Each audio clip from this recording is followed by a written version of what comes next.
Parlamenterê Kurd Mehmet Sincar 28 sal berê li Batmanê hate kuştin. Şeşemîn rûniştina doza Sincar roja duşemê li Amedê hate dîtin û doz paş te avêtin ji bo çardê meha duyê sal 2022 diyan.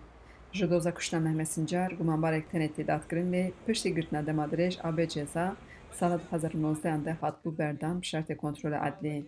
Doza Mehmet Sincar sala 2008 de dest pê kir û heta niha 5 rûniştin çêbû. Türkiye'de bir millet Li Tirkiye doza parlamenterek nayê bi davî kirin. Ev parlamento 28 salin naxwaze fayîl berpirs û hêzên kontra yên pişvê suikastê ronî bikin. Wê îdia kir ku ji dadgehên Tirkiye ji bo Kurdan edalet dernakeve.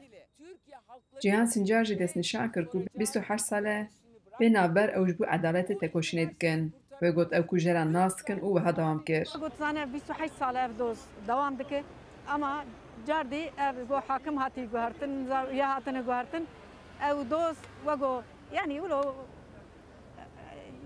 تشكي جدي نزيكي وينا نابن دخوازن زمان تجابكن دخوازن دريج بكن خلكي عوف بكن لي أم وقت مالبطة محمد وقت هفالي وي ري هفالي وي أم بيد دوزي صد وحيس 28 سال جهارن وأف دوز دوزا قالي كرد أو تشنا بيلتكم بلا ببه دوزا ملتك يبو وأبجي وكيل ملت بون وتشوبون بيجن وقت يقو إنسان يقو هاتن كشتن خوينا وانتير جاندن بلا خوين نير جاندن Hêja gotinê ku doza Mehmet Sincar 13 salên didome û ser kuştinayê ger 30 sal derbas bibe ev doz jî ji ber dema dirêj wê weregirtin. Xecî Canfaqîn, Deng Amerîka, Diyarbekir.